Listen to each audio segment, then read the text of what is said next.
Hey everybody, Happy New Year. It's Morty the Movie Man, and I haven't been here in a while. I hope you all got drunk and sassy over the holidays. Let's get into the Oscar predictions, my final picks. I'll try and go through this rapid speed and then hopefully get every single prediction correct. Best Picture is weirdly the easiest category this year. The PGA lineup is probably going to be the same here with American Fiction, Anatomy of a Fall, Barbie, The Holdovers, Killers of the Flower Moon, Maestro, Oppenheimer, Past Lives, Poor Things, and Zone of Interest. Zone of Interest and Anatomy of a Fall getting PGA when they don't do international movies means that that is pretty much set. Best Director, I am. Okay.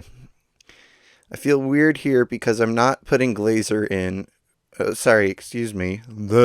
I'm not putting Pain in because I don't know. I just feel like it's too cozy of a movie to get put in here. I know he got in for The Descendants, but that was a weaker year, and I think it had more acclaim to it.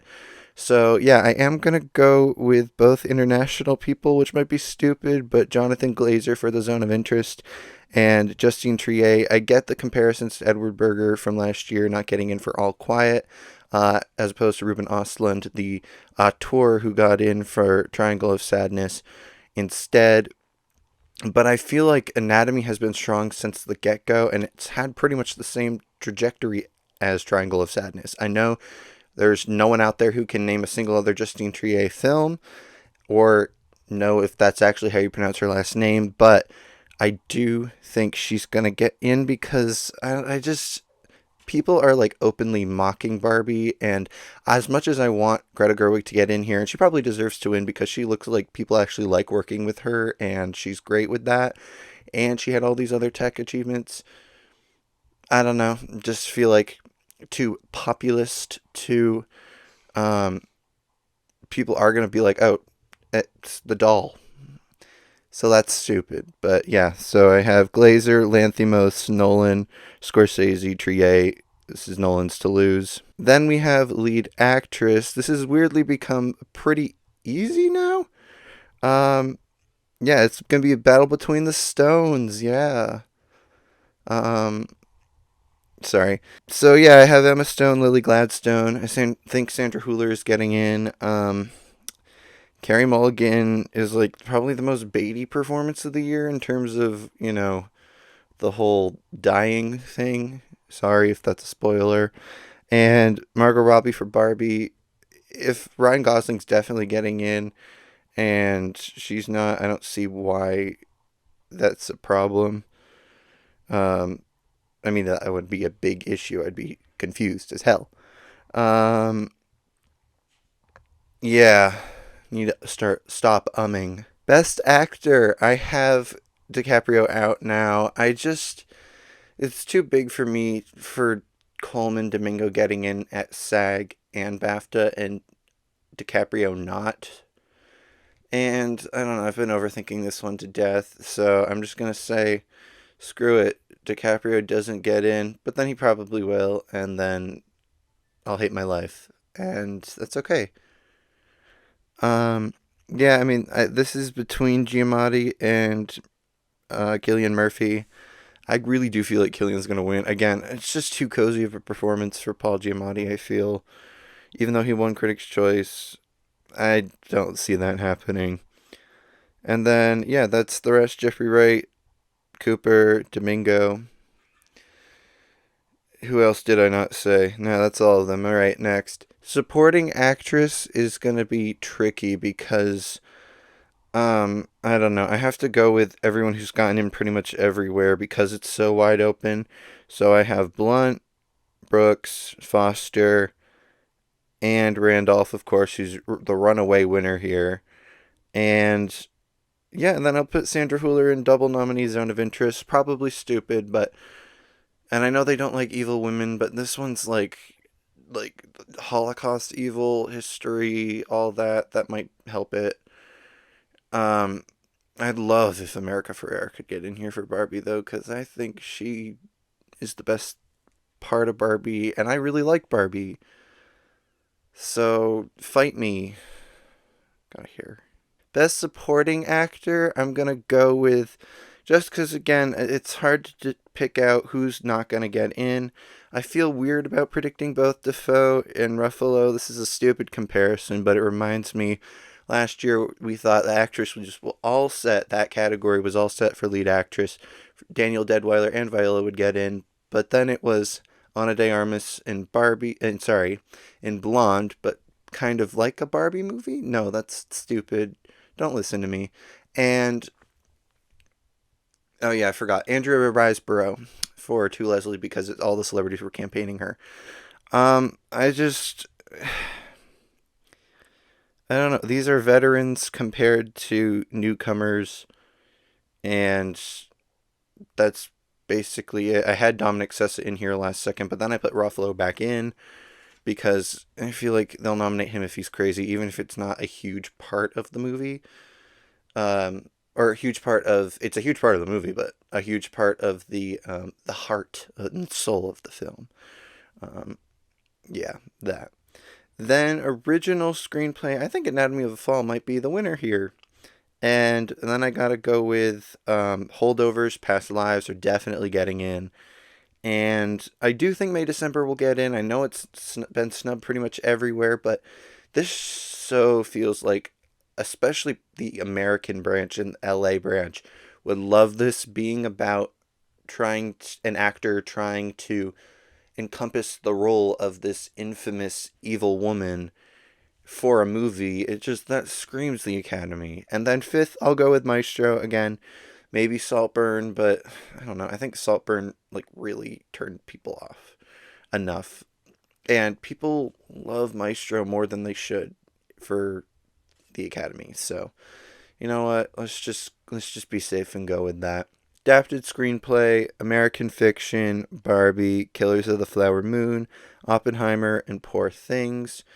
Barbie being adapted off of a doll is the weirdest thing I've ever heard. Um, but yeah, this category is pretty set. Maybe Zone of Interest, but it doesn't seem like a film that's about the writing. It's more about the text. So yeah, I will be surprised, but I'll be happy if it gets in, even though I haven't seen anything about the Zone of Interest getting in here, and I haven't even seen the movie. But hey, I'm sure it'll be a grand old time when I watch it. I would like to apologize for how indifferent I was with the above the line categories. It was truly unforgivable. My battery was running low, and now I can't pronounce my R's. But you know what? We're gonna go through with this. Alright, best cinematography. So, yeah, I have kind of what everyone else has. Killers of the Flower Moon, Maestro, Oppenheimer, Poor Things, Zone of Interest. 4 out of the 5 of those have black and white. The weird thing is, Zone of Interest is the one that doesn't. Um, but okay, that's great. Yeah, no, I'm very excited. Actually, I don't. Am I that excited? I don't know. I guess I wish I had more of the like. Oh, I want this to win for this category this year. Maybe Poor Things for those cool fisheye lenses, but I don't know. Yeah, that's what I think.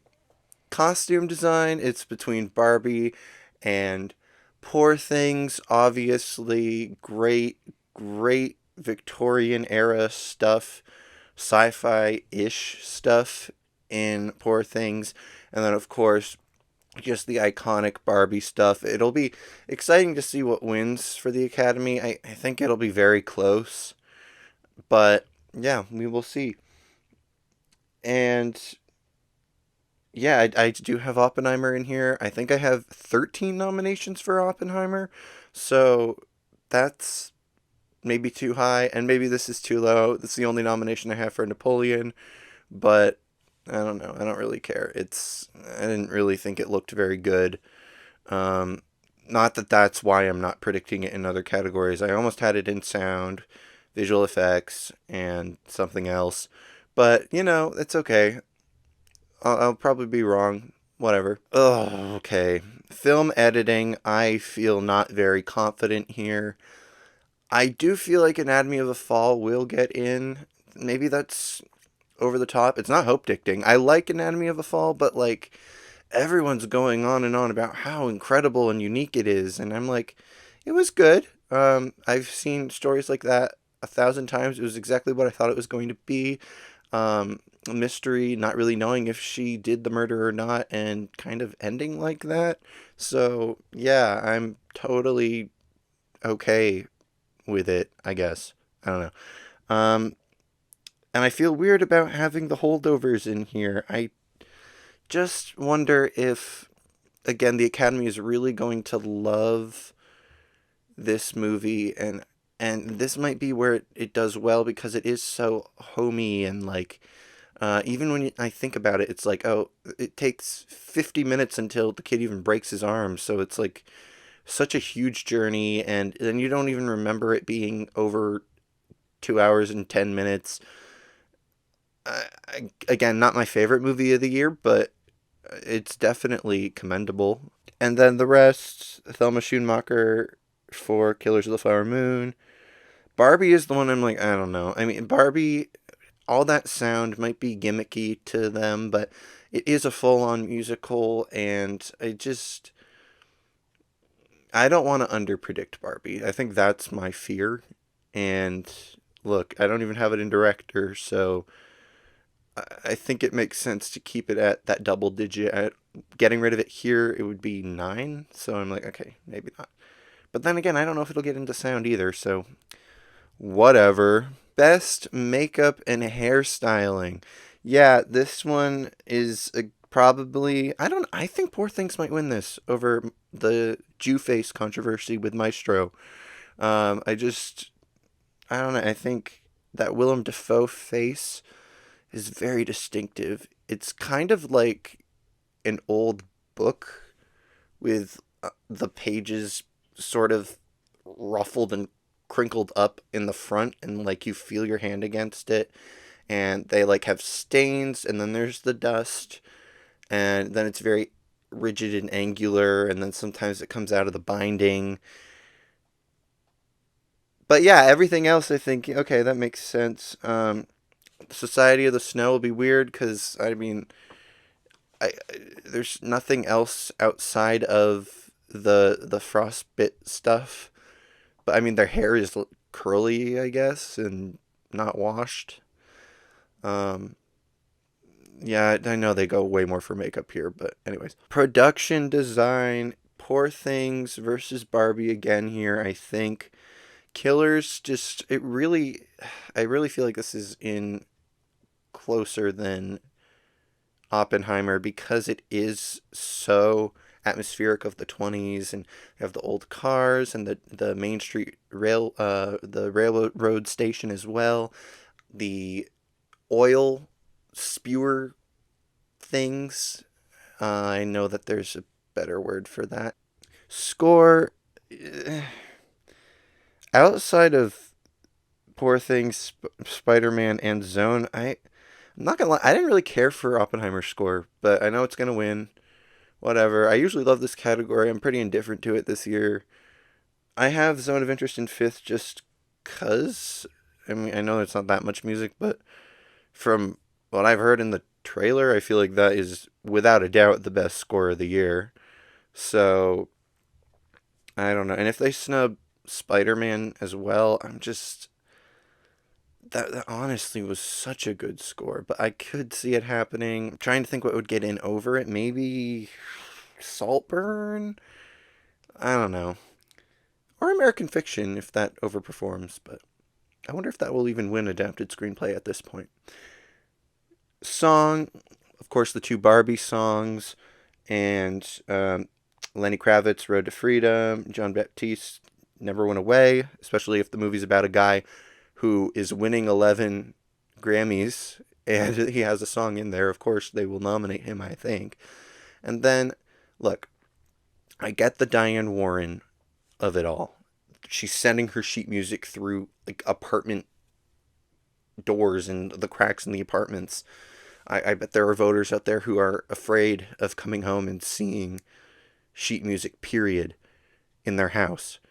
But I feel like this song is not as emotionally heart-wrenching as the other songs. I think this one's very like do do do do do do do do, and it's good. I like the beat of it, but when you look at a Best Picture nominee and you look at Quiet Eyes from Past Lives, that one to me, I didn't know if it was in the movie or not because it felt so atmospheric of the film, period. And then there's like this montage of it, the song with various clips from the movie.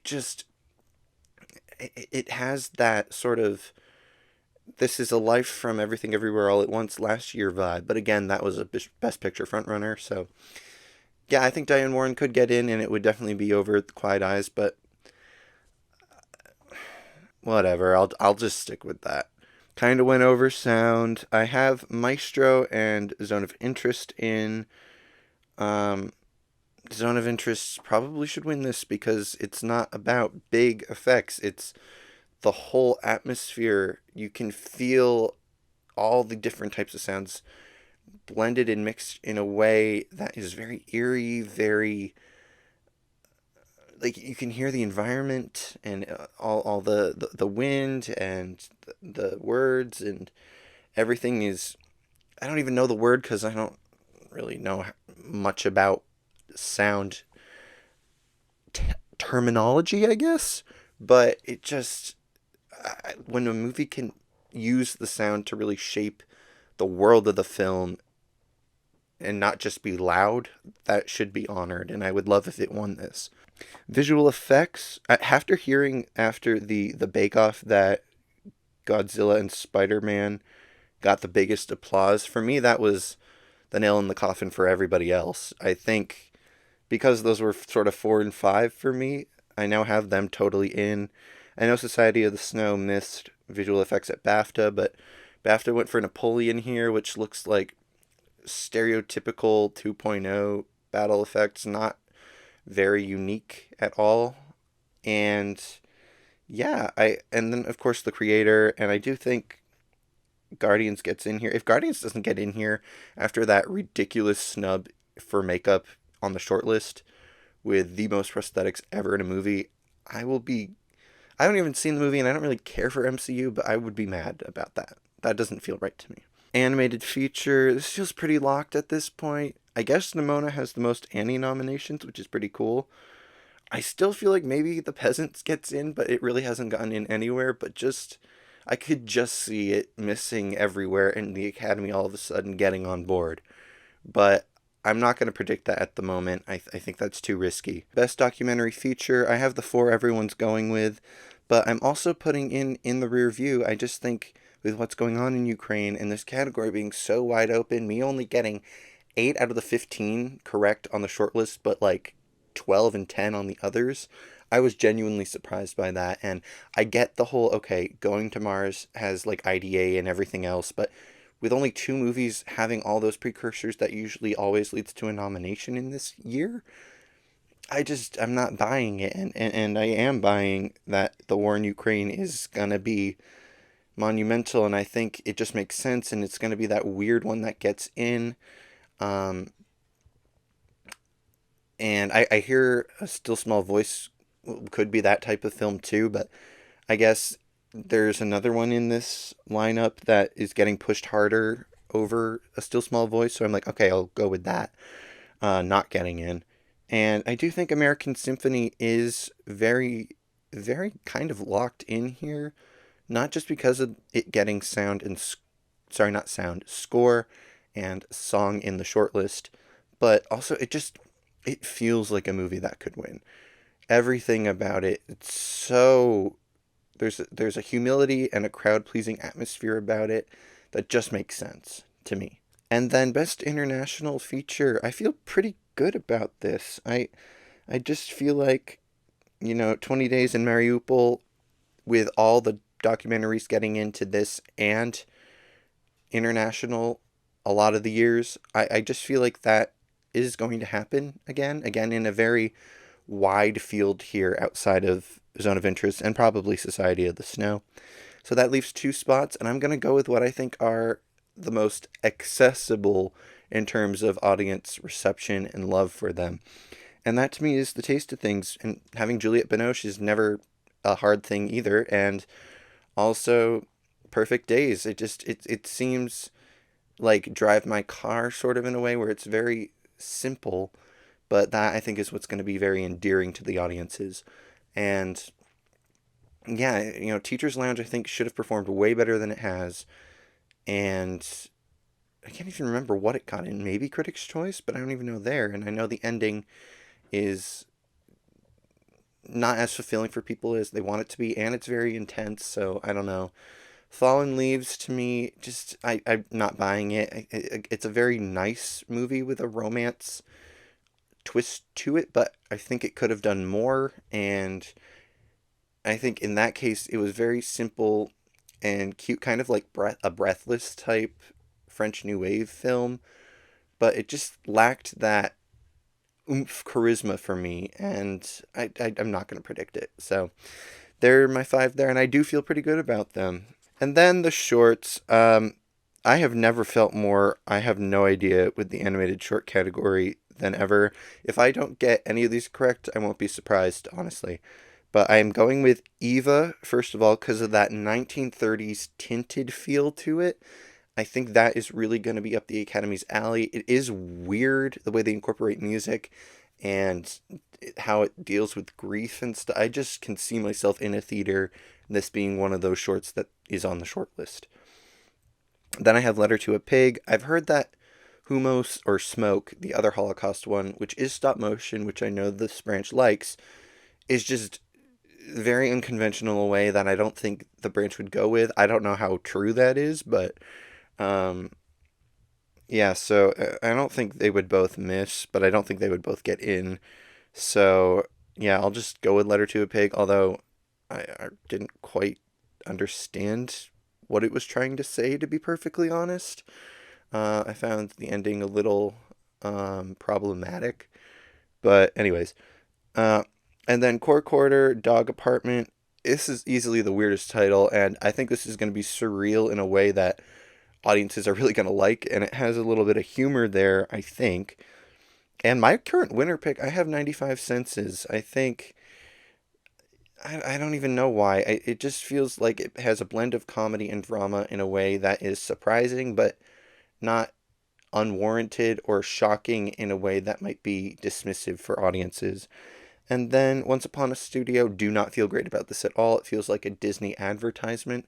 I liked it. I don't know. At least there is a story there, and it's not like Us Again, where it's just music and dance. There's a story of some sort, but I'm still not positive. But it's so wide open that why not put it in? Documentary short, again, I don't know how right I am, but these five really feel right to me. The Barber of Little Rock, I think that might be fifth place for me because I heard someone, and maybe this is accurate, it's sort of an advertisement, but it's an advertisement about how to bridge the wealth gap racially in the US, which I think weirdly could also win. So I don't know, good cinematography. Deciding Vote just feels like that um, sort of, oh, this is a story nobody has really heard about specifically in the turning of the tide for Roe v. Wade and abortion rights. Um, yes, it's a man making this decision, but I do think that will make it easier for people to want to vote for it, which might be stupid. I don't know. But it's also shorter, and I think that helps it as well. It makes people more engaged in it. And then I have, and I'm surprised this is so low in the ratings, especially with a shocking um, thing that happens to one of the subjects in the short. I'm not going to say much, but If Dreams Were Lightning, Rural Healthcare Crisis, again, a huge topical issue. And The Last Repair Shop, I think, is going to win. The fact that it's about music and how it connects people, um, not just like emotionally, but actually in their lives, people getting opportunities, all different types of backgrounds, getting into this repair shop that still operates in LA and gives students in LA free instruments for their education. It's just incredibly an amazing story and so generous, but it's such a good short, and it doesn't feel like it's 40 minutes. It just goes from one great story to the next, and it all feels cohesive. And then I have Last Song from Kabul, um, like another music one, another last, which made me worried, but that doesn't feel um, like a warranted concern. But yeah, I mean, it's about a girl of Afghanistan girls, sorry, a group of Afghanistan girls who have to flee Afghanistan to continue their music careers, and all these different weird tangents from all of them, and how their lives are affected by that. I think that could win as well. I feel good about this category, but I know it might be like 2 out of 5. Then live action, sure. Oh, I could have 0 out of 5 here as well. Again, so wide open, kind of like with animated short, that I am just going to go with what everyone's saying is number one, and that's Wonderful Story of Henry Sugar. And then for the rest, I'm like, Red, White, and Blue was clearly great. Maybe the twist in it is not going to be um, as well received by some people as others, but it should be. I think it's a great short. And then no one's predicting The One Man Band or Night of Fortune or Invisible Border. I just think all of those are topical or appeal to the Academy's tastes with humor in a way that really internationally and US is going to be beneficial.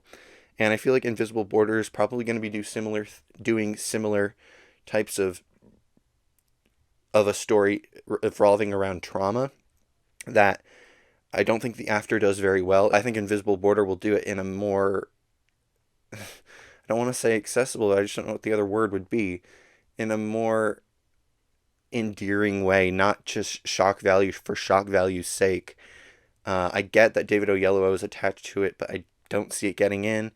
The Shepherd, I know that a Disney short got in here last year, Les Pupilles, but that had a I know both have Alfonso Cuarón backing it, but that one felt like it really had an auteur director behind it, and this one just feels like commercial fluff.